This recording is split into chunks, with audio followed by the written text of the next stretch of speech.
PROG is bullshit. My name's Ed. I've been writing music for almost 20 years. I write psytrance as Disect. Alex Dunc. I write music under Uncle Dunc. Been building guitars for my project over the past couple of years. That's been pretty fun. This is like one of the best descriptions of progressive that I heard. It sort of makes sense and it's like pretty simple. But like, would you say a lot of music is mislabeled as progressive? I'd find you'd hit a point where you're trying to learn a technique on one instrument and you'd hit a bit of a wall. It's sort of difficult to move forward on it. But then by trying the same technique on another instrument, so say you're trying to learn sweep picking on classical guitar, then trying to learn it on bass I found the much wider distance between strings. It's a lot harder to press. You could sort of get past your barrier. I always thought of it in a kind of a different way, like music that's progressive doesn't get straight to the point. You know what I mean? Right. Sometimes with a record label, you have a release that's ready. There might be 3 or 4 other artists that are next in line. And by the time your tracks get released, you will feel like, oh, these are old now. Yeah. I do like the idea of having that control, but also I like the idea of having a crew of like-minded people as well that can help each other out. For a piece of music to be considered progressive, it needs to be quite linear in its arrangement. If you show me a new label that releases dark prog, I'll suck one of your toes off. PROG is bullshit.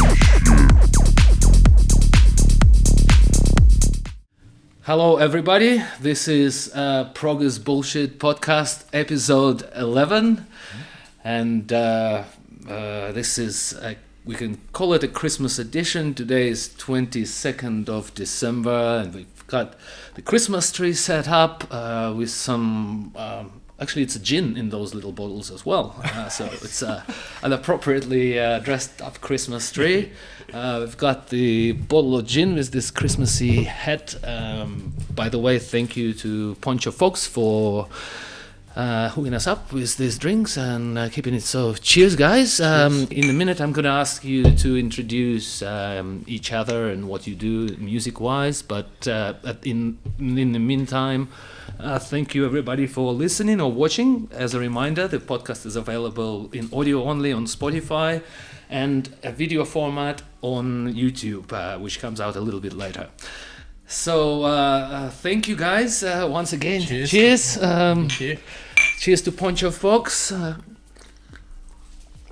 So guys, for the viewers who may not know you, please introduce yourselves and what do you do in the music industry or music scene or musically. I'll go first. Please. My name's Ed.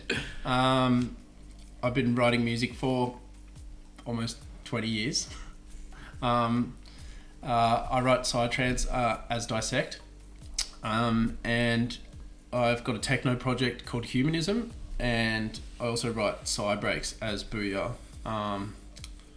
I started out mixing, again makes me feel so old. I started out mixing with vinyl when that was the club standard, which and really just mixing vinyl records was what got me interested in making my own music. And something about vinyl that I feel like we never got back. Like we'd go into the city on the weekend, usually like skate in to Landspeed Records and like often wait in line. They'd have like 2 turntables there, and you'd look all through the records, and then you got to wait till, okay, this guy's gotten off and now it's my turn. I'll listen to a few and then buy some and be all excited to take them home. And anyway, that was sort of what got me into it to begin with. Yeah. Alex. Very nice. Alex Dunc. I write music under Uncle Dunc. Been building guitars for my project over the past couple of years. That's been pretty fun. Been mostly building 5-string guitars, which has been pretty cool. I came up with this tuning that I really like. You can't really play it on a normal guitar. So I've sort of been facilitating my own mischief. So I got qualified as a luthier. I've been building guitars, setting up my little shed, which has been great fun. You're an actual uncle now too. Oh, and So I'm an it's actual not uncle just- now. I'm not an imposter anymore. Yeah. Yeah, it's delightful. And I've been writing heaps of code. It's been a good time. Lots and lots of music, lots of code, lots of guitars. It's been delightful. About your guitar project, like do you sell them or just for yourself you make them or? Yeah, so I got my first commission pretty recently. It's been a bit of a mission trying to get my shed set up. There's quite a bit of tooling required and the space and having a good selection of timber. It's been a bit of a mission, very expensive. But I've just built myself a laser cutter. So we're getting there. I got most of my tools together. I think this guy needs this guitar by April. So I got a bit of time to start chipping away at it. Because you had a cool story about how you got the timber as well. That you were supposed to go to a doof, and the doof got cancelled or something, and you went all the way to that mill instead. Yeah, down in Wollongong. Yeah. I made friends with this old man who runs a mill down in Wollongong. He's a total champion. He's like my adopted grandpa. Runs a mill down there. By himself, wasn't it? It's him and another guy. But he's now actually been really helpful to this little like project I'm setting up. He's started stashing all the like really top quality wood for me. He's been doing runs up to Canberra. I've been doing runs down to Wollongong. It's been great setting up. So does this project require a lot of wood or? Yeah, quite a bit. And I got a lot of like the wood needs to be really, really dry as well. So sometimes you'll pick a piece of wood up and need to sit on it for a year or two before it's actually usable. I made the mistake on one of my last builds of not properly checking how dry my wood was. And it's just bowed and done all sorts of weird shit. So I need to get myself a good moisture meter. But you live in New Zealand. This is all part of a new endeavor. It's an exciting time though. I'm really curious to see where we get up to. I think the last build I did was like a concept instrument. So it's a 5-string guitar and a 2-string bass sharing a fretboard. So it's like a conjoined instrument. But they got isolated outputs. So you can run the bass to a bass amp, the guitar to a guitar amp. They're like functionally separate instruments, but in the same sort of platform. I just got tired of having to get up to get my bass and then get up to get my guitar when I was in the studio. So I was like, I should just have one instrument that's both of these. That's pretty sick, man. It's been great fun. And you said you went down to Melbourne to learn to do the Yeah, luthier what is course? that? Yeah, is it a course or? Yeah, so there's only one, or at the time that I did it, there was only one like full qualification. There was a couple little sheds you could go sit in. But at the time I was like fresh out of school. I was kind of looking for something to do. And so there was one place you could go that would give you an actual certificate, like a certificate for. And so I was like, shit, time to move to Melbourne. Certificate for? Like Yes, a qualification. so I got a actually. certificate for in musical instrument making and repair. Nice. Yeah, which is pretty sweet. So moved down to Melbourne for that, and then I tried to set up immediately after finishing the course, but just didn't fully do my math on what tools I needed and when. I got my order of events kind of wrong, and signed up for a workshop before I had everything, and then just kind of checkmated myself where I had all my timber and most of my tools and a space, and then just didn't have enough money to get the rest of the tools. And so I was like, just every hour I could work was just paying for the space. So I was like, shit, all right, it's time to go back to Canberra, do something for a little bit, and then kind of like revisit this once I can get sort of properly set up. So did software engineering at university, got qualified as a software engineer. I figured like, you don't need $30,000 worth of tools to do that. You can just do it on your laptop in a cafe. It's the barrier to entry is real low. And the good kid pays the bills while I'm sort of getting this shed set up. And it's a really interesting creative medium, software. You can get up to a lot of mischief with a computer. And it's great fun. PROG is bullshit. How many instruments do you play, Alex? Or like, we got guitar. Depends on your definition. Yeah, it depends on your definition of play, I suppose. Like, I was going to say of instrument. why? Yes, fair. The sort of major ones: guitar, bass, drums, saxophone, didgeridoo, synthesizers, a big one. Built a Womola a couple years ago. That was pretty fun. You have to tell him actually how you came to be able to play all those instruments as well. I've just been chipping away at it for years. My first instrument was trombone. So you got a collection of instruments at home? Yeah, I now have more instruments than I have space to put instruments. I got this like rotating system where I've got like a bunch of instruments on my bed, and then when I need to sleep, I sort of move them to like my chair. It's just like the rotating environment. And you play instruments every day? Yeah, pretty much. It's good, like trying to just sort of progressively move forward. I've like found this kind of interesting. I like that sound. Progressively move forward. Nice. I found that a lot of instruments had, like, for example, take like classical guitar and bass. I'd find you'd hit a point where you're trying to learn a technique on one instrument, and you'd hit a bit of a wall. It's sort of difficult to move forward on it.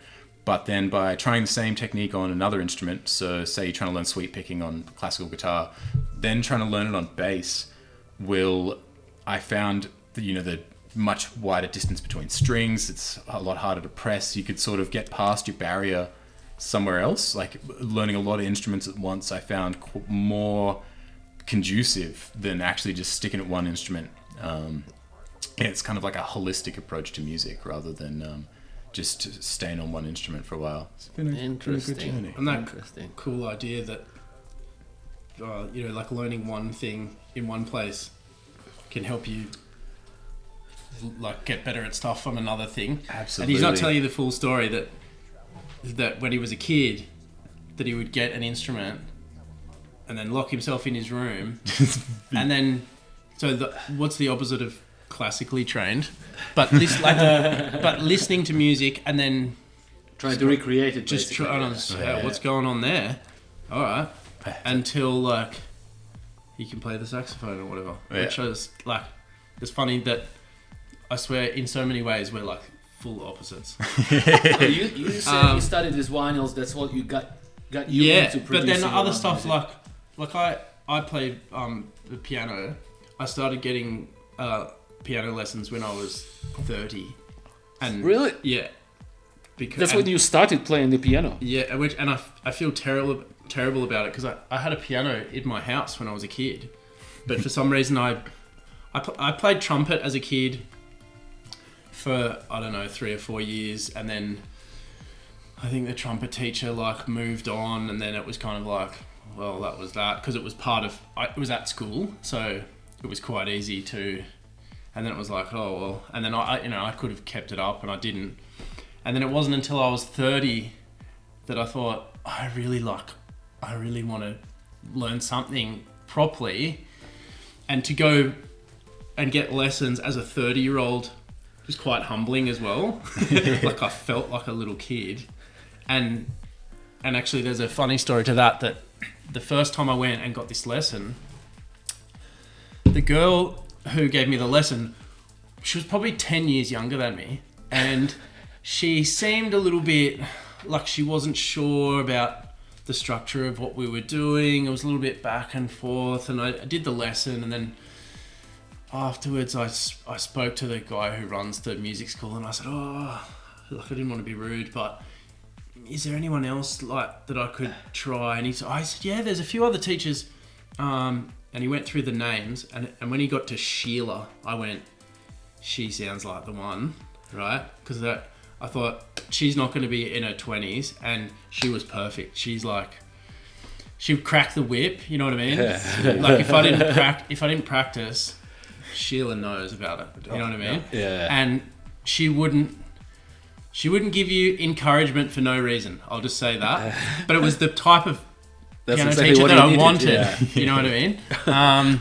And yeah, so just to have, I actually got my trumpet back that I used to play as a kid. So why are you pointing to Alex? I don't, because he's the trumpet guy. I don't know. I just blow my own horn. But I was talking to him about like, I need to like get back into it. That's going to be a bad 6 months to a year for like my neighbours and anyone around if I like really decide to get back into it. I totally just bought one as well. So a trumpet? You got one? Yeah, we should learn it together. Oh, twin. Yeah. We can both blow our horns. Harass the neighbours. Yeah, that'll be fun. So, guys, have you been implementing the musical instruments into your electronic music productions? Yeah, heaps. Yeah, Lots and heaps. lots. Yeah. Yes. What, how? Can you tell a bit? Well, mine's a lot simpler than his, but now just because some even rudimentary skills in playing the piano, that instead of click, click, click with a mouse, You go, which I did for a long Yeah. time, and even I at least now I can put down ideas, usually quite a bit of editing afterwards, Yeah. but at least, you know, you always seem to do things differently and get results that are unexpected, putting MIDI in a different way. And even like using a microphone and converting that audio to MIDI can be a really quick and different way to just get ideas flowing.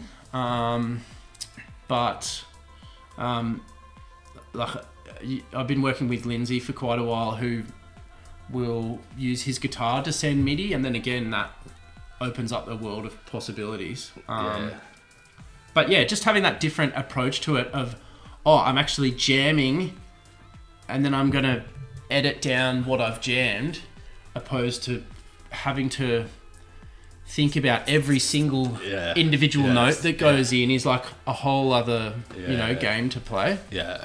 Yeah. What about you, Alex? I just want to ask, when did you get into musical instruments? Like what age? Early age?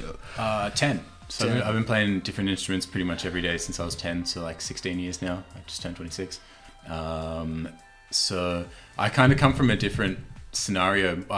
Before I wrote dance music, I wrote heavy metal and symphonies. And so my sort of path into dance music has actually just been writing heavy metal, but with dance music sounds.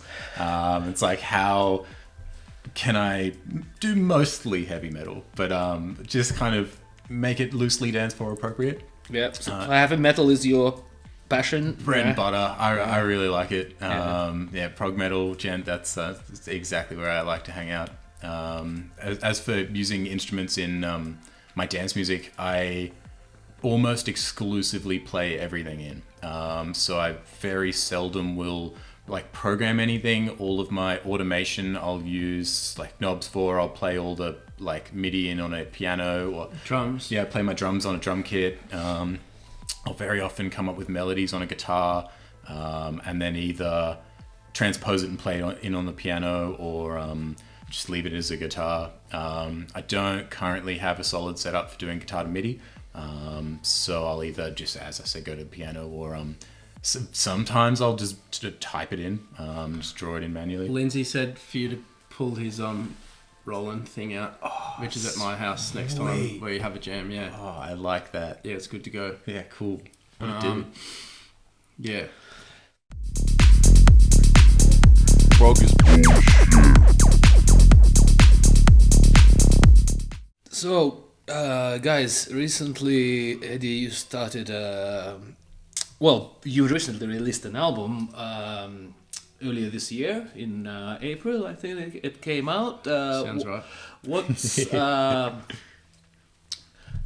the name of the album? How many tracks? I know what it is, but just for the viewers who might not know, what's the name of the album? What was the concept behind it? Because the name of the album is the same name as your record label, basically, isn't it? No, Micro. That was. Oh yeah, so the album is called Macroscopic. Yeah, there's a track. The opening track is Plasmodium. Pseudoplasmodium, which is what gave me the idea.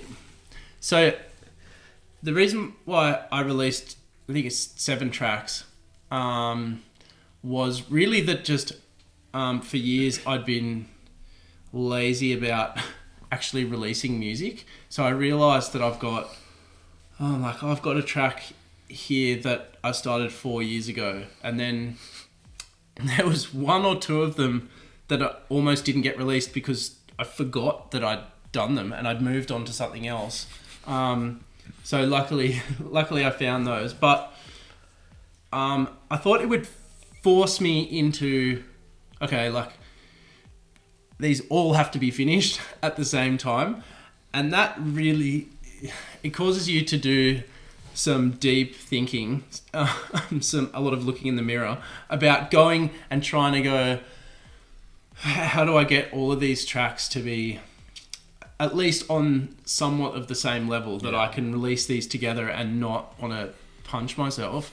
And I had been thinking about for a really long time that I like the idea of starting my own label and having control over the releases, especially, being able to control when I release it, what the artwork is, and also controlling myself how much promotion goes into it.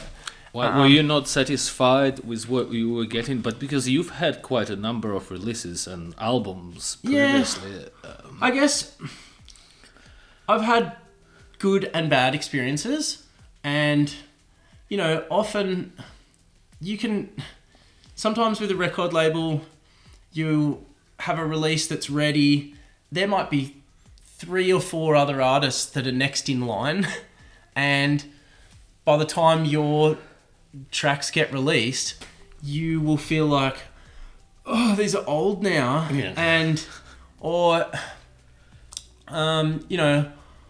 I do like the idea of having that control, but also I like the idea of having a crew of like-minded people as well that can help each other out.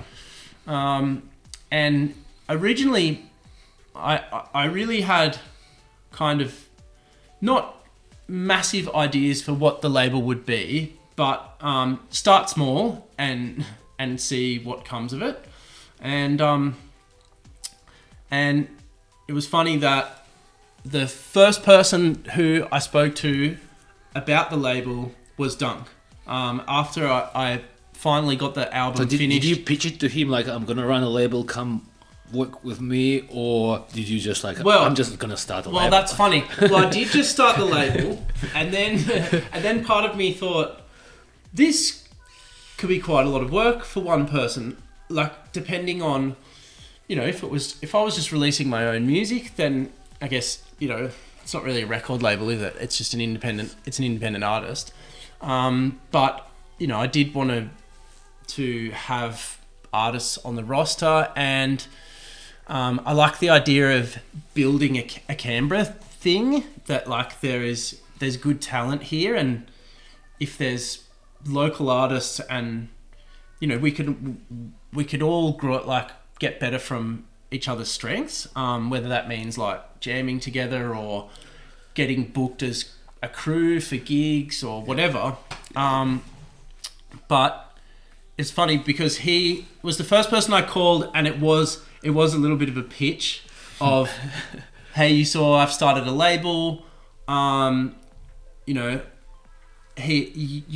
a great artist, and you're someone who I know and I like, and we should work together. And then pretty quickly Dunc said, well, actually, I've got some ideas for,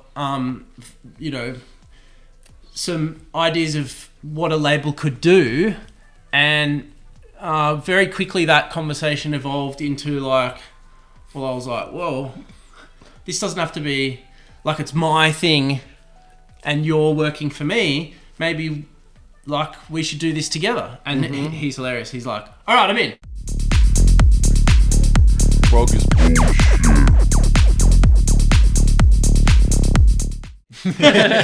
So how was it from your perspective, Alex? It was sweet. So Ed called me up, ran me through. He's starting this label. He'd like me to be the first person on it. Amazing. I'm all for this. He mentioned that he was thinking about offering booking gigs as a service. And at the time, like, I hate booking gigs. Booking gigs sucks. It is a terrible job. I'm not about it. And so I wrote software to do it for me. I just automated it because I don't like doing it enough. And so when Ed suggested that we have this label booking gigs, I was like, why would we do that? I have software that can do it for us. Like, let's just automate the whole process. And that sort of quickly grew from, rather than just doing standard label things, what if we actually built a really fancy autonomous tool to handle like everything that as an artist you would want handled but don't want to have to do? Like things like booking gigs, want to do music videos, release planning. Like, I find that I personally know that I could be significantly more professional about my social media presence. It's an area that I just don't like. I can see the value in it, but I just don't really care. I would much rather be writing music and playing gigs. I find it hard to like find the time for it. But it's like one of those things that you want done but don't want to have to do.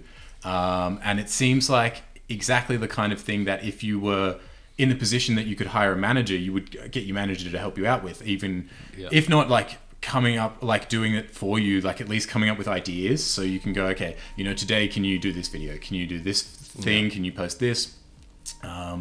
My thought kind of was, okay, I can see a whole bunch of stuff that I would like to be kind of liberated from, that I would like to have done. It's just not getting done. So what can I automate? So Ed and I have been working for a while. We've got this crazy list of stuff. I've probably done like 400 or 500 hours of programming already. Shit. Yeah, it's really cool. What is it you're talking about? So we're literally the issue with a lot of this software is like, in order for me to say subscribe you to it and having your gigs booked for you, I need to have things like your bio, a bunch of images, your name, all of that kind of stuff. And so there's kind of this dilemma of like, how do you make that like an accessible thing? How do I make it so you can update your bio if you want? You've got some new images you want to update. And so it's like, okay, it's like user access. And so rapidly it became like, okay, I should probably build a web platform for this. We've been calling it the portal, like our web portal. So the idea What about an app? It's pretty much a web application. I don't think I'll build it as a physical app, mostly because of overheads. At the moment, I'm the only software engineer. As I said, I'm like 400 or 500 hours in at the moment. I'm like maybe halfway through the kind of base implementation. Baby steps. Baby steps. The good thing about website is... Although he's very tall, so his steps... baby steps. Really long baby steps. Yeah. It's been an interesting adventure, though. He's dragging me into his... world? Like... this development world. I've like trained Ed as a web designer, so he's been doing all the user interface stuff. It's been great. He's taken to it like a fish into water. It's been amazing, actually. It's been really helpful. A weird like, fish is like a bit knocked on the head, but it's getting there. Yeah, it doesn't float, you know. It stays under the water, generally moves forward. You've told me about it before. Like in terms of gigs, it's basically gonna, as I understood it, it's gonna look for festivals that are and automatically apply. Yeah. So at the moment, I've got a script that will. So I've done just sort of the low-hanging fruit, and I've hit every major festival that has a website. And I've just written, so there's this browser automation tool called Selenium. So I've written a Selenium script that can identify when all these major festivals have their applications open. So things like Dragon Dreaming, their application page says closed for a part of the year, and then for the other part of the year it doesn't say closed. And so it'll just troll every morning. It'll check all the festivals. And if they were closed yesterday and they're not closed today, it'll send an application in for everyone on the label. So I guess a huge part of that idea is like your an artist management and promotion and record label music mastering and all your like analytics in one place. which Right. I don't know if anyone's ever done that before. But usually you would have a few separate things going on. And I think part of the problem is that only the really top tier artists generally would have a manager or That doesn't, yeah. you know, and all that stuff. And plus, if you can go to our website and access all of that stuff, I guess the tricky part is like every application is different, right? Like some ask you, like it depends on the festival. Let's say if you quote, they ask you to quote a set fee. yeah. Does the software recognize how far the festival is, so Yeah. you can include it in the set Totally. fee? Yeah. So what we've done is so as part of the sort of like onboarding or registration process, we will say, you know, do you have your own car? And then we'll sort of consider, okay, how far are you able to travel? If you're in Tasmania, you're only really able to travel within the bounds of Tasmania. In New South Wales, you might be able to make it to sort of like New South Wales, Victoria, maybe like low-hanging Queensland. Anything past that is plain territory. And so we can go, okay, it's, you know, the route from where you are to the festival is, you know, 500 kilometers return. So we can then calculate your fuel costs. And so go, okay, Damn. this is your Sounds set pretty fee. complex, this quite is, advanced. This is fuel costs. I think part of the problem is you have to think about Everything, right? every possible... Possibility, yeah. Or what if there's two of you that are in the same city that are going to the same place? Can we carpool those two together? What if they miss a flight? What if, like, you have to think of Yeah. of everything?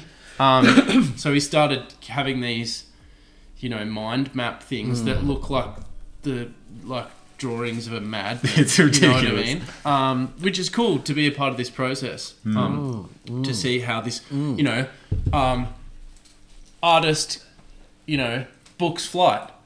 Do they catch the flight? Yes. Go Do there. they get to no? Then what happens here? Big question mark. You know what I mean? Yeah. Everything has to be thought about. Yeah.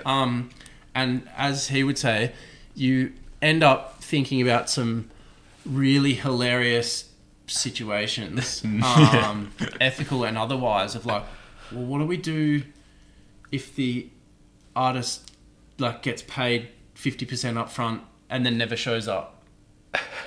Yeah, so many. Have you considered that? Yeah. What happens in that situation? How many times would you allow that to happen before then what happens? So Yes. all of that has to be Shit. thought about. Yeah. That's kind of fun in a way. PROG is bullshit. Yeah, it's been really interesting. This we've been using this tool called Figma to do our sort of mind mapping, and it's as Ed said, it's like looks like the scrollings of a madman. Like it's huge. Like you can get lost in it, like trying to find where you are and what you're trying to look for. We've kind of gone through and we've mapped sort of every process that we can think of. Like, okay, what if yes they caught their flight, if no they caught their flight. We've kind of got through everything we can reasonably think of, and then we sort of bundled them in. Okay, we'll hit this as a sort of like first feature. So booking gigs we see is like that's the first thing we got to hit.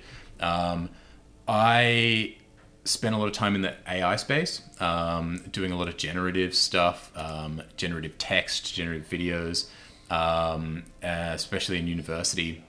So I'm personally really curious to do generative music videos. I think music videos are really like prohibitive as an artist. Like they're expensive to get made, or you know they're hard to find. It's a lot of work to get a good music video, and you know Ed's just made a 7-track album. How do you reasonably get a music video for every song without spending $40,000? Like it's ridiculous. And so my thought was, I reckon we can automate that. And so we're sort of mapping out, okay, what can we do in that space? How much of this can we automate? What can we do with AI? What can we do with sort of like more traditional programming? Like what could we do in 3D? It's a really interesting space. How much control does the artist have over their own video clip as Yeah. well? Yeah. That they could go onto the website and choose themes Yeah. that they like. Yes. Or, okay, well, I want it to get to this point in the track, and then I want it to get jungle fever, or a weird example. But yeah, that level of control, like, again, gives the artist their own say in, you know, what they get on the other side, opposed to, at the moment, digital distribution can be like, it squirts it out to YouTube Music and it does what it does. You get the know what I album mean? cover and nothing else. Yeah. Like, Yeah. surely we can do better than that. Yeah. But you start talking about like big data and for video and stuff. But a lot of this stuff, like, he'll go, but what if I just wrote code and I go, but is that possible? It's like, No. yeah, it's just like thousands of hours of work or whatever. Oh, okay. No, it's been great fun. I think another part that I'm really curious for, I've met a couple of people who are doing marketing. Marketing's an area that I really could improve on, and I just don't see myself doing it. Like, I can see that it needs to be done better, but I just won't. And so my thought is that if I can team up with some marketing people, we can team up with some marketing people, sort of really well map out things like, okay, we've got a gig coming up. We're playing at, insert Buschdorf here. What would we do to promote that festival leading up to it? What can we do to promote it afterwards? How can we sort of have a really good presence around this? But then how can we just automate that? Like, can we do generative text? Can we sort of map out? And so I feel like there should be a formula, or at least a kind of abstracted formula that you can kind of adhere to. And I think you'd have a lot of options. There'd be 2 or 3 posts you could do before a festival to really get more people there, raise awareness that it's happening. There's all sorts of stuff you can do in that space. But then how do you keep it like fresh and cool whilst having it automated to some degree, like take a lot of the laborious work out of it, but at the same time Seems insane. be able to be like, How do you bloody do that? well, ask him mostly. But I mean, I'm happy that one of my skills is in graphic design and visual stuff, and to get like, I'm not an expert, and I didn't go to university and do graphic design, but that's one side of it that Dunc one day called me and said, okay, so I can do the software development side, but I can't do the user experience visual side of it as well. Like, my brain will implode. So I need you to take that place and we work together doing these things. And now, I didn't really know what a UI UX designer was before this process, but now I can see now. And he's like, oh, you're going to have to learn how to use this program Figma. And I'm thinking to myself, this motherfucker. And already it has helped me, like we were saying before, it's helped me in other ways, doing other things, learning this program. But yeah, it's cool.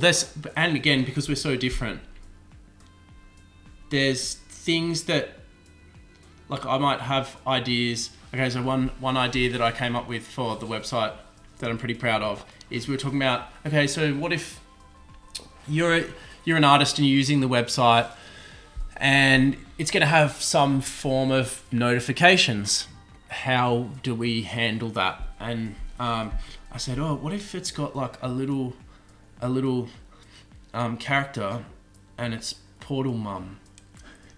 What is that? So it's like it's like the mum who's like, your mum was saying, don't giving you forget directions. Don't forget to pack your bag. Yeah. You've got a gig tomorrow and you've got to go to the airport. I thought, wouldn't that be funny if I don't, do you remember Clippy? No.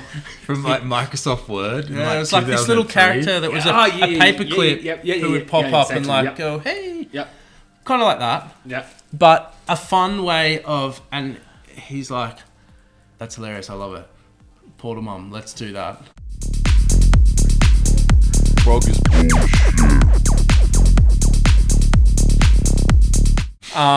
Yeah. So I think we're so different, but like can look at problems from opposite ends and kind of, you know, come up with stuff that on our own that we definitely wouldn't. So this service that you're trying to build, is it gonna be for the label artists only, or is it gonna be? We're doing it actually. So my thought was a lot of these services not everyone's going to want. So for example, someone might want to just release music. They might want really tailored release plans, but they're not actually interested in playing festivals. Someone might be exactly the opposite. They're primarily a DJ. They don't really care about releasing music, but they want to play every gig that they can possibly get. And so we've taken a really... Yeah, or an independent artist that doesn't want to give up releasing their music the way they do, but they don't want to spend hours every week filling in. So it's open for, or kind of intended for the broader audience, but broader user. We've done it in a way that like we could run painters. There's you know, often visual arts galleries at a festival. There's no reason that we couldn't get a painter on. There's no reason that we couldn't, you know, do a lot of press automation in that space, as well as facilitating things like auctions. Like there's all sorts of... like every person that you would book for a festival. So what about... Fire spinners, people who generator hire, food stalls, and then like, oh wow, that same system applies, but not just to DJs and producers, but actually to everything, which brought you to another idea, which is, I don't know whether it's just in its such a baby form, but what if Dunc was talking to someone, Lauren, who runs festivals. He did it at Logical. It's the last festival he worked on. I think you know Lauren. Yep. Yeah. And they were talking about the sort of tools that a festival producer would want. For example, most festival producers do their set times in an Excel spreadsheet. Yeah. And he was talking about how annoying that is. Like, for example, okay, this person here can't play anymore. I'm going to slot in this person, but now this person is not going to play for as long as that person. But I want it to just push everyone else back half it, or you know, an hour or whatever it is. But in Excel, you're going to have to change every cell after that. Yeah.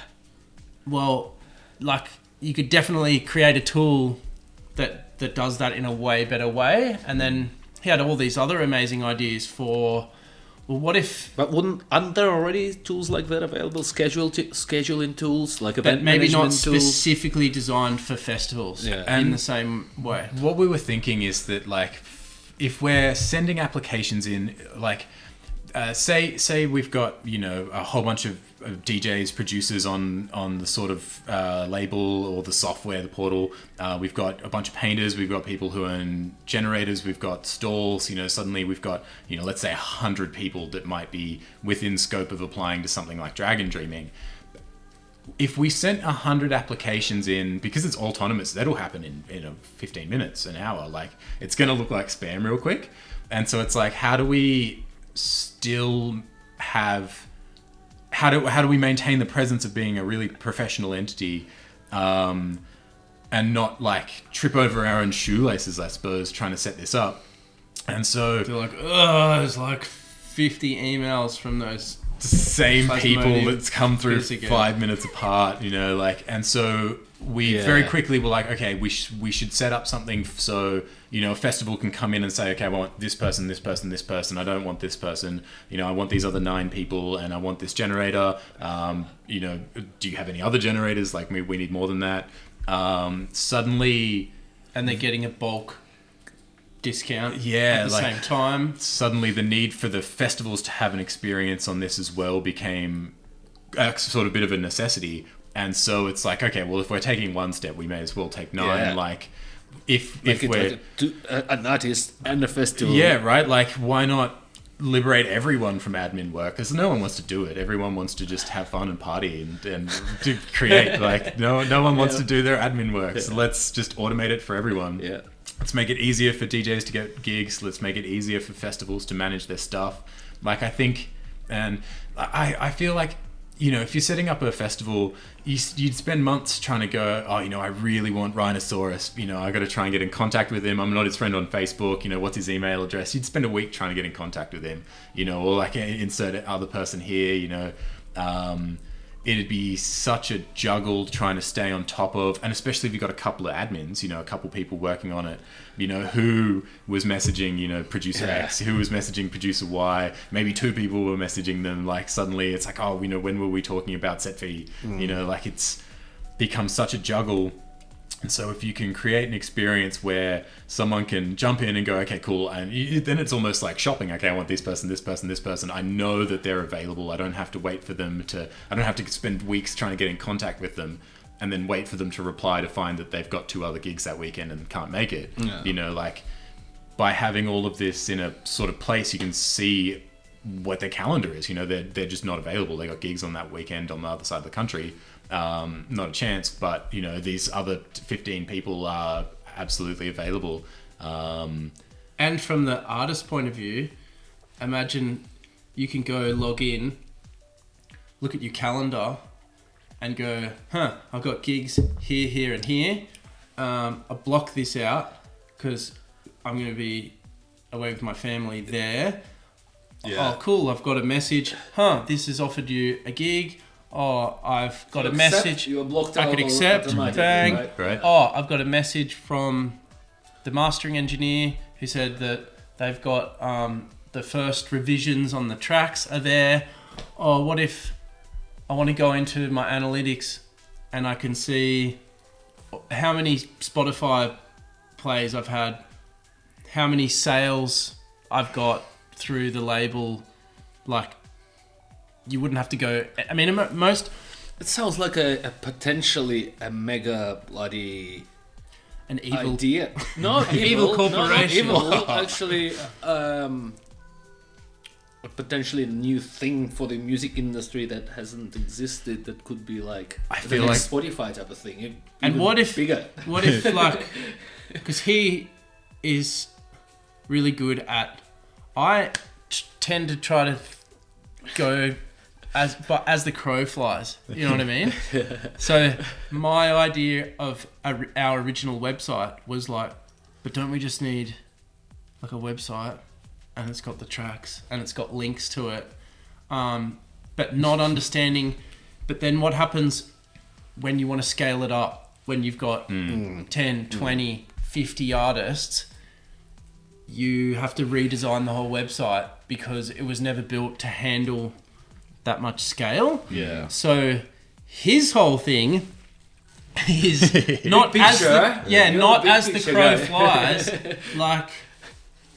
like make the crow fly smart, so that if the crow had to if the crow had to carry some really heavy shit, it won't crash every single time. So he will put 10 times the time into something, but it means that it's future-proofed for... It's just done. What if, I was going to say before, what if this whole idea applies to not just dance music festivals, but...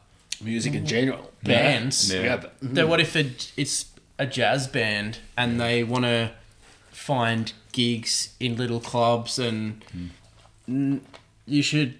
That could complicate the situation very much. Oh, then your mind map becomes like, But What if you know, what if one band member got COVID? What do you do? What's the... oh yeah, that's part of it. Oh, for sure. That's part of. Well, that was part of one of our mind maps. Was okay if artist doesn't make it to the festival. Yeah. Artist is sick. Yeah. COVID. They've already been paid the 50%? Do you? What happens here? Big question mark or whatever. Yeah. Yeah. PROG is bullshit. But you know, like thinking about that scale and stuff.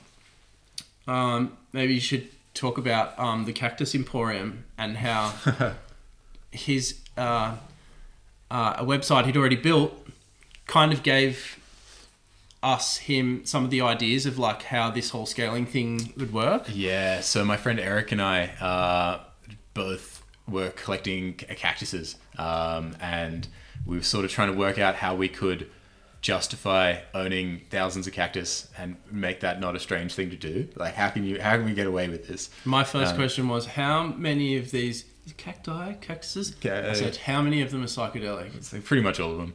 Okay, The vast majority. Right on. And so we initially were like, okay, we should start a nursery. Like, that seems like the logical way to play it. And kind of as we were talking about it, was like a very similar thing, you know, okay, well, by the time we set up, you know, like we don't have a shop. We don't really want to run a shop. No one's got time for that. Like, we've got to maintain a shop then. That sucks.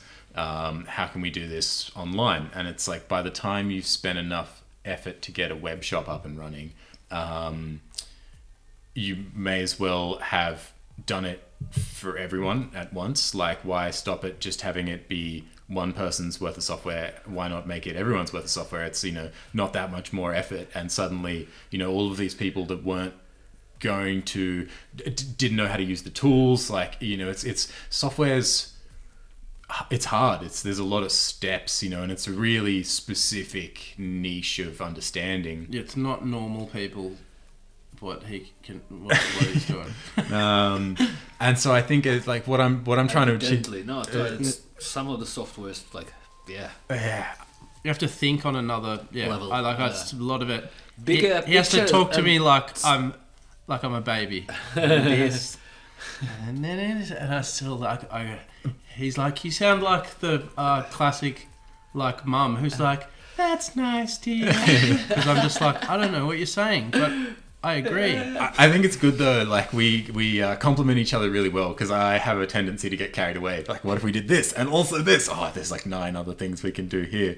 Let's just all right. Settle Baby down. steps. Yeah, what are we doing first? so guys, by having all of those, so he's already built a website where him and his friends sell these cacti online, but also was able to go to other people and say, do you want to be a part of the website? And collectively, then everybody wins by they're able to use the same platform. Yeah.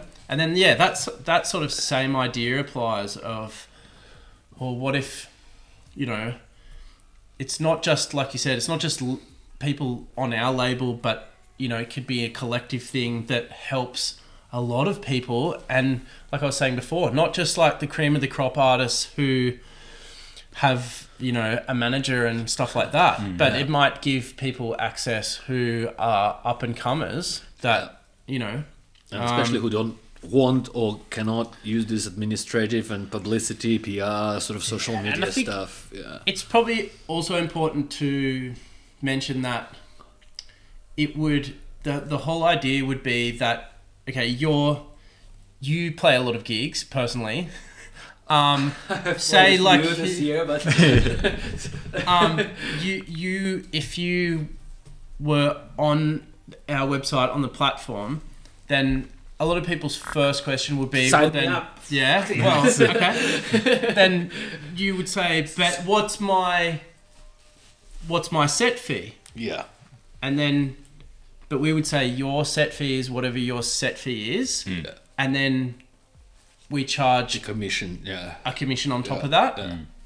And that also gives you the ability to, you still charge what you charge. Yeah. There's something on top, and again, the combined power of all of these things of the website, or a promoter being able to go like, well, I'll book 3 of you and I'll save this much. Suddenly, that commission, you know, that's savings that are made like that, you know. PROG is bullshit. So back to the label, guys. Plasmodium Records. Yep. What does Plasmodium mean? What does the label sort of? Is there a label philosophy? What sort of music are you gonna focus on, or are you gonna focus on a particular genre of music, or is it gonna be broad? Well, what does the Plasmodium funny thing about mean? the idea that you said there's a track on my album called Pseudoplasmodium. I ordered a bunch of mulch for my garden, and I think it was last year, the year before, when we got lots and lots of rain. I went outside and I found this thing on the ground, man, and I knew it had appeared overnight, and it was this huge blob, and it's called they call it dog vomit slime mold for obvious reasons. It looks like a gross dog's vomit. And someone must have said to me, oh, that's what that is. And I thought, I've never heard of it before. And I looked it up. And they're these amazing things that they look like a fungus, or that they're this singular creature, but they're actually single-celled little organisms. And they've obviously been like fungus or a mushroom, been like dormant in this mulch, and then when it's rain and the conditions are right, they sort of blossom, and they move together like they're a single creature. So they've been used, I think in Japan. They did this really cool experiment where they built a model of the metro network, and they put a piece of this slime mold in the middle, and it's spread out, but it naturally finds the easiest way. Like water. Yeah, and then they use that to go, that's like, I can see that's the best way to go. Right. And then I thought, that's like really psychedelic. The idea of like all of us in the label are individual people, but if we all work together on like a unified path, oh, how cool is that we can like do that same thing.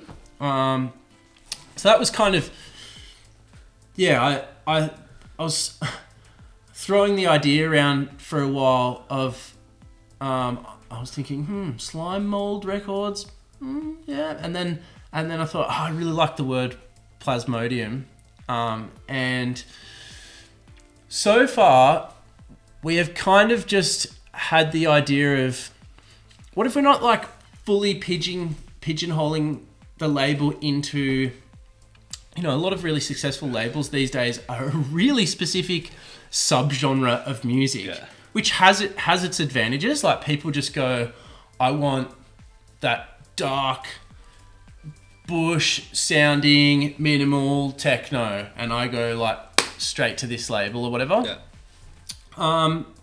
And you see a lot of people go, well, yeah, I'll do that, and then I'll start another label that is for this thing. We're kind of like going, what if it's psychedelic music that you would hear at a festival? And that gives us the ability to, if it's all good music, hopefully like people come to the label, and people will find other genres that they wouldn't normally go for, you know? So that's kind of the idea behind it. And it's already like, we've only had 3 releases. But like the last... So yours was the first one? What were the other ones? The second one was from a UK artist called Psilocybe.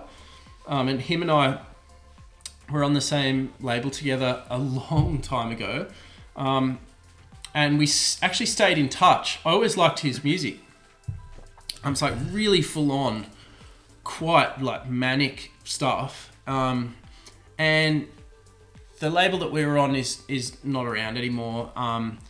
And he would... What label are you talking about?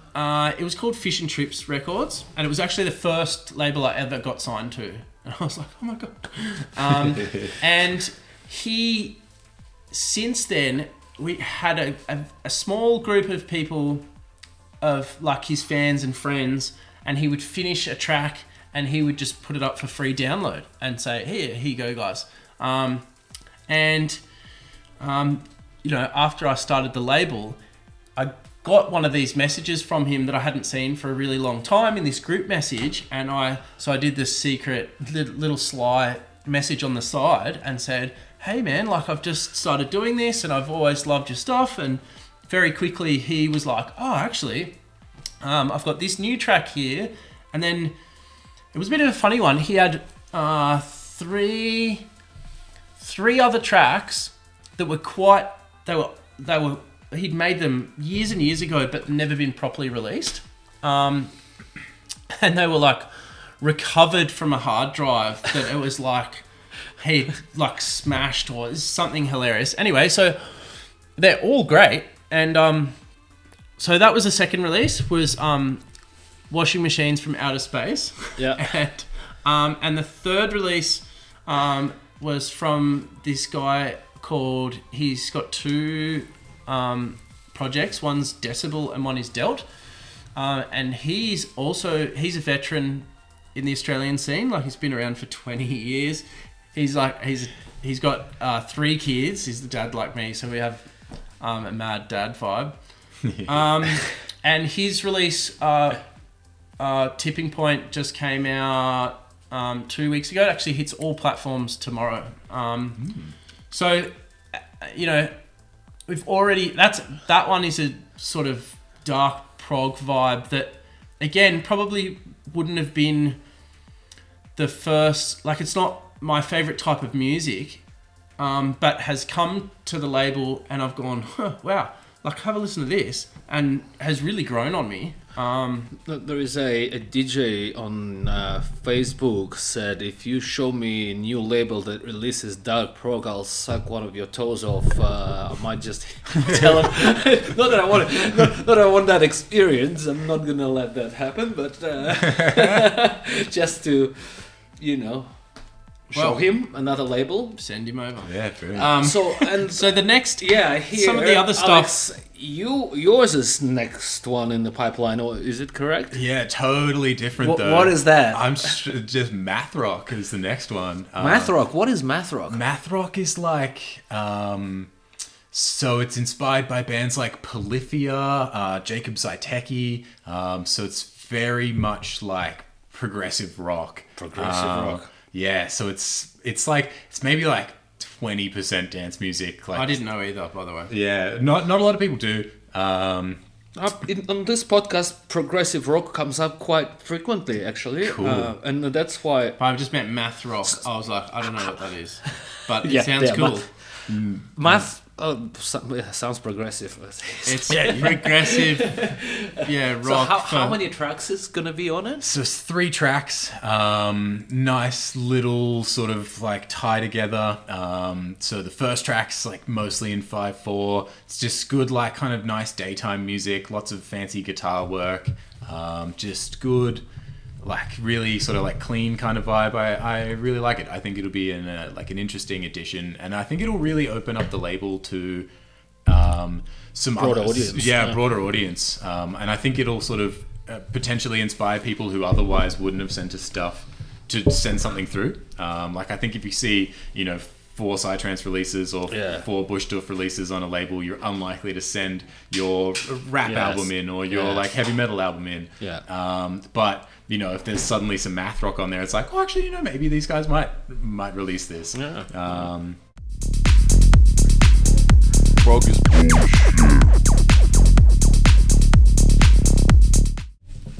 You said progressive. Yeah. What is your take on progressive, Alex?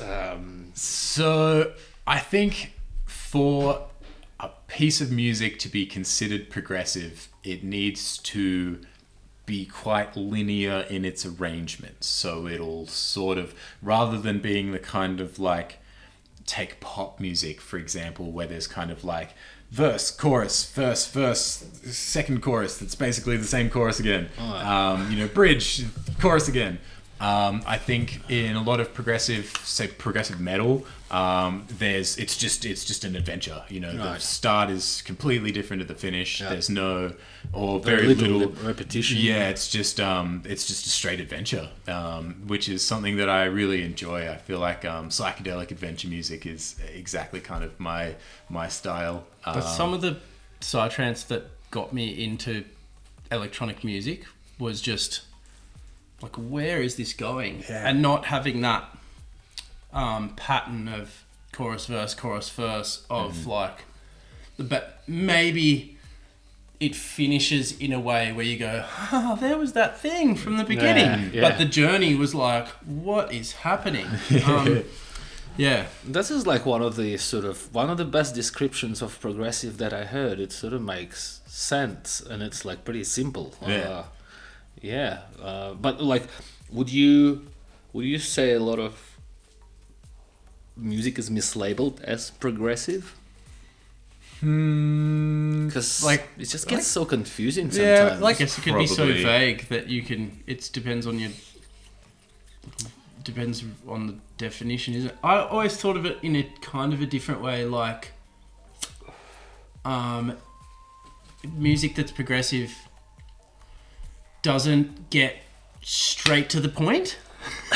You know what I mean? Right. Like, if it's progressive, then I think of it gradually progressing towards something rather than something that's like hardcore that's just boom, like straight into it.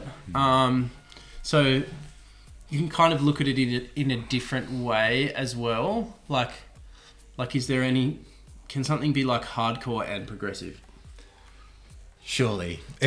Everything can be progressive. Yeah. There's this kind of funny thing that's happened in progressive trance as well, though, where it's become like a description of a sound rather than sort of an arrangement style. Right. Yeah. Like in my mind, it was always an arrangement style, but I can see what's happened with progressive trance and progressive house, where it's kind of there's a tone that's being sort of encapsulated in this genre. That when you did a clap before, it got rid of there was a tiny hum, and then you clap the hum away. Yeah, I think it's like or it's like the static of your socks or something. Oh, classic! And it went away, and I was like, nice. So it's interesting. I feel like we've kind of hit this point where progressive has multiple meanings, and it's now context dependent. Like, I think if you said prog at a bush doof, not many people are going to think of like progressive metal or like the progressive arrangement style. People are going to go straight to like prog house, prog sci, like 99 times out of 100, unless they're just a metalhead. That's 99 times out of 100. And it's always good to hear the perspective of metalheads or people who play musical instruments, because it's another, I think, angle on progressive than just purely electronic music. 'Cause it gets so confusing sometimes. Like, what is? I've always thought I played minimal techno, and I play a lot of prog. What the hell? I feel like I'm, for someone involved in a record label, pretty bad at knowing the sub genres of music that some people seem to be really good at going, that's minimal tech house, but this is progressive house, and that's deep. But it's subjective as well. If you talk to people from different countries, for example, they may have a different idea of what progressive is. And if you upload tracks to Beatport, the algorithm decides for you. That's weird what too. What genre it actually fits into, and how does it do that? Well, it's probably AI, isn't it?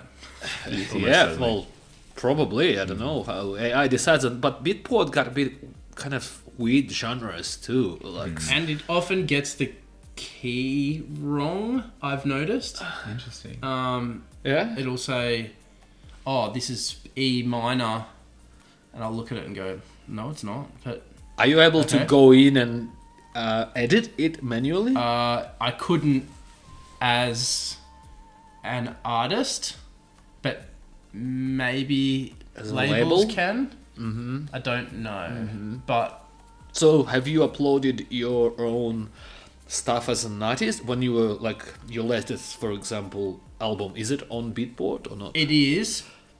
But that's part of the digital distribution. So was that uploaded as an on behalf of you as an artist or as a label? But well, kind of both, because I uploaded. So we use DistroKid, so I was able to upload my tracks, put myself as the artist, and then it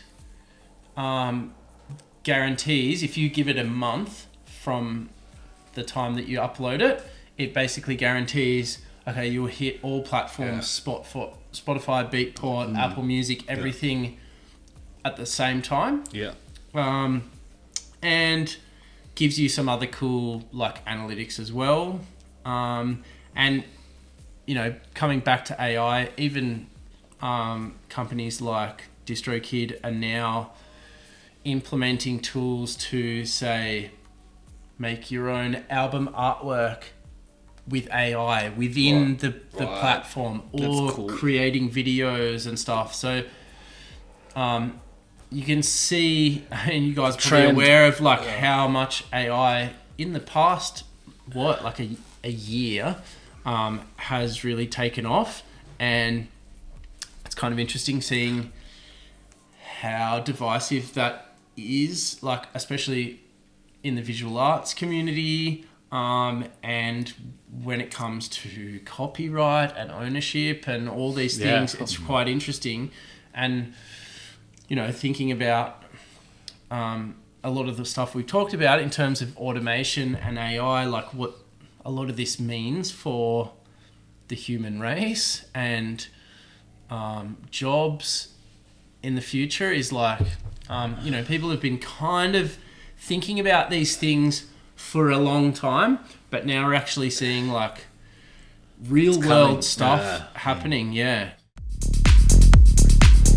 PROG is bullshit.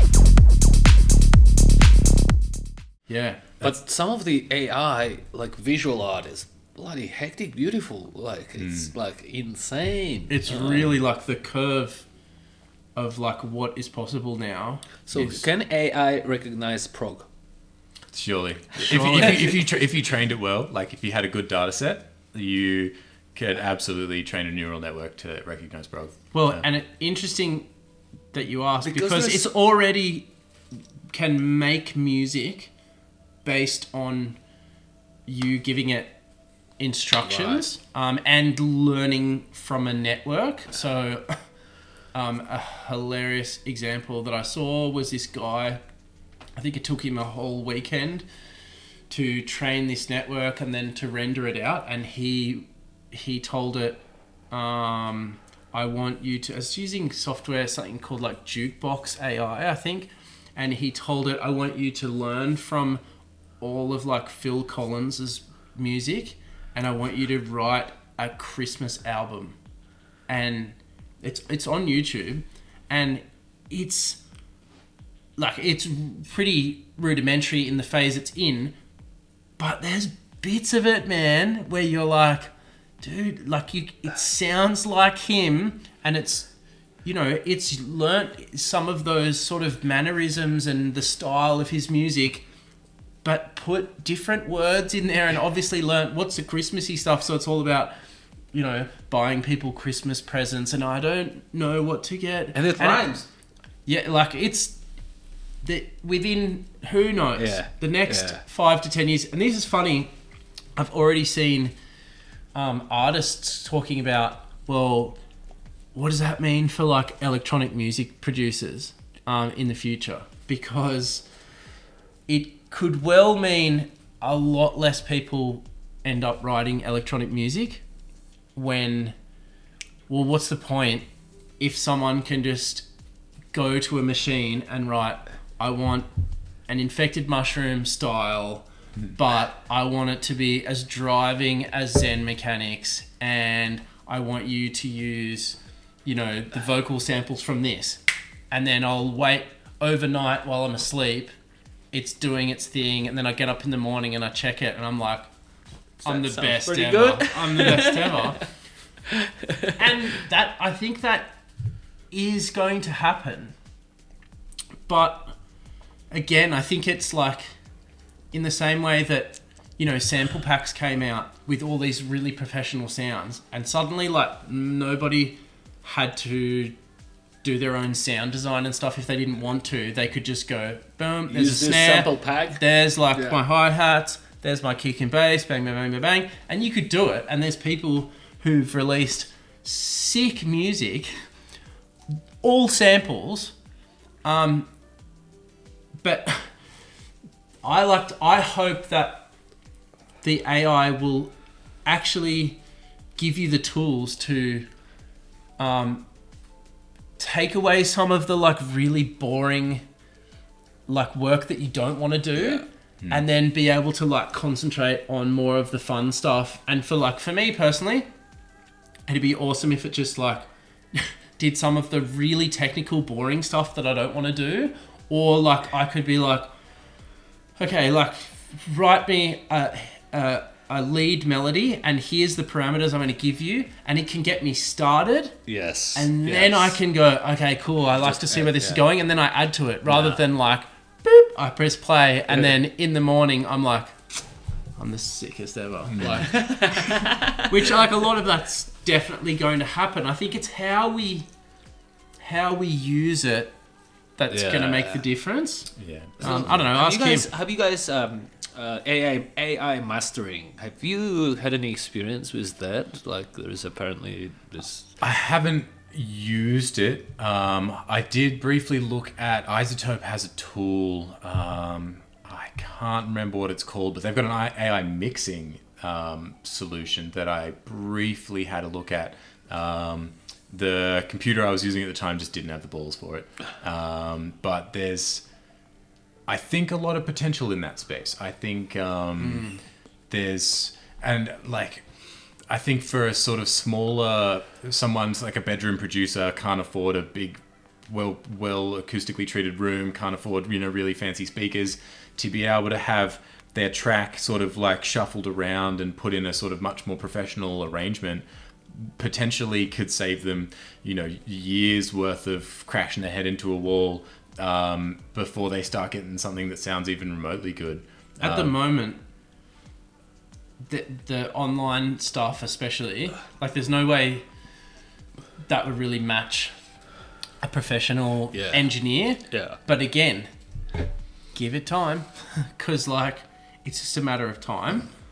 Which again, that's like scary for engineers. Again, maybe you can't match an engineer that has loads of really expensive analog equipment and stuff like that. But like, it won't be long before there's stuff out there that can. And, you know, if there's stuff there that's cheap and effective, it's what people are going to use. Like for us, our biggest expense is mastering. Like both of us bought this software called Soothe, and there's another one that does auto mixing, Gilfoss, which does like a similar thing. But I think you're just going to see more and more of this stuff, which hopefully just gives the user more control and takes away some of that heavy lifting, and just gives people, there's just going to be way more awesome music out there, for one thing. Sounds good. Yeah. I think where it comes down to is, how that affects like people's jobs, and people are definitely going to have to pivot and use the software to their advantage, or people are going to get left behind for sure. Yeah. If there was one that says that it's prog, this is not prog. This is sort of prog. It's going to be a problem to learn. It Like, needs a lot of data, right? Probably. Crazy amount of data. Training AI is nuts. Like trying to get everything sorted to have even remotely good performance is just bananas. It's like shocking how much information you need. I think Stable Diffusion, which is currently kind of what's doing a lot of the generative art here at the moment, was trained on billions of images before it was sort of even remotely good. It's like terabytes and terabytes. So of data. you'd need like servers of data to be able to support such a platform. Yeah. and you've trained neural networks before. Yeah, absolutely. When I was in uni, a friend of mine and I we had a bit of we sort of like saw the meme in like putting AI in places it probably shouldn't be, just seeing what we could get away with it. Like we wrote an AI and trained it that could predict like a tennis game better than Sportsbet could. I trained a neural network to write one of my assignments for me and to write a report on spyware, and I didn't want to do it, so I just trained AI instead. Submitted this uni assignment that was just like 97% written by AI. I just kind of shuffled it around. You did a Obama one? Oh, that was using the like generative music video. There's a neural network. It's one of the ones written by NVIDIA. StyleGAN 2. Someone trained a network of it entirely on photos of Obama, and then there's a sort of wrapper you can use that will like cycle between the outputs of this network in a way that you can sync it to music. So you can like render these music videos that are just like heinously creepy pictures of Obama just like morphing in time to your song. It's fantastic. Like stuff like that I think is a really nifty kind of area for AI, because no one's going to do that. Like no one's going to, it'll take you weeks to pull together something like that. And it's like, why would you ever spend a week doing that? It's absurd. But to be it's scary as well, like some of the deep fake stuff that's coming out. Like that guy, he lived in Thailand, and he sat there and he trained this network to look at all these videos of Tom Cruise, and then he made a video of Tom Cruise like saying a sentence that he had developed, and it wasn't him, but it looked like him. Fucking hell, it looked like him. And then where do we end up in the future when someone goes, "Oh, I've got this video of you doing saying this shit, God knows what," Yeah. and you can just be like, "Wasn't me, it's AI." Or what do we even believe anymore? Yeah. Yeah. It's pretty weird when you think about it. So how do you... Yeah. It's all everything is progressing. Yeah. Yeah, to where? To self-destruction, probably. Sure. Well, they're saying that for... I think even Elon Musk was saying that if we're not careful, It'll take over. it could be the thing that like... Terminator. Yeah, Skynet. Yeah. Which, I don't know why I'm laughing, it's terrifying. PROG is bullshit. Guys, we're coming to the end of our podcast. I think it was a very interesting conversation. We talked about a lot of things. Not enough prog, but that's not... Everything's prog if you think about it. It is. It is. I feel like it was a very progressive discussion. Yeah, It we've is. progressed towards the end. Maybe it was all prog. Yes. Yeah. Prog 101. Guys, anything you'd like to say? Just as I would like to say thank you again, Poncho Fox, for keeping us that's not delicious. thirsty. Christmas edition. Thank you, Poncho Fox. Maybe would you like to try a little bit of this Christmas drink? Who's driving, by the way? You. It's him. Oh, good. At least So it'd be one rude driving, to another one drinking. It'd be rude to say no. Yes, this is What is that? this is a Christmas drink. It's 40%, but it goes down pretty smoothly. It just got a little bit left, so I'm just gonna finish it. Just wanted to up the say, bottle. I've seen videos of him making some of his stuff, and it's really impressive. Well, now The you get to bottles, try it. they're beautiful. Well, cheers, Ed. Thank you. Cheers, Alex. Thanks for having us. Yeah, thanks so Thanks much. for coming. It was very interesting. What is that? You can read it. Read it out loud if you are. Christmas spirit. Yeah, it's got the description on the side. It's the perfect Christmas drink. It's like Christmas pudding in a glass. It's heavy on the spice, thick and golden sweet. The perfect way to get festive with friends and family.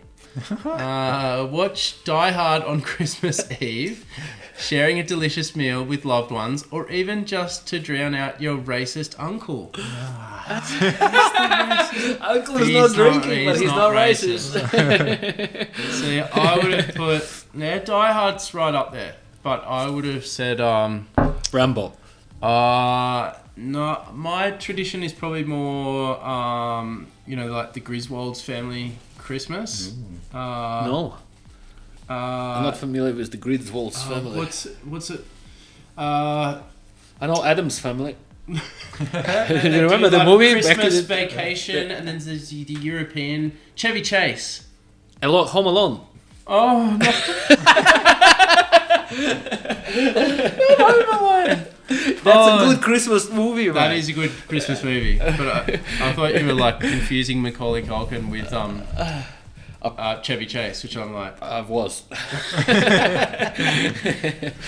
Well, guys, thank you very much for coming, for spending your time talking to me. I you. wish Thank you so much. you as artists individually a lot of success. Wishing your platform with AI. You'll be testing it out. Yeah, for us I anyway, will be. so- Please sign me up as soon as I can. Yeah, brilliant. We definitely need testers.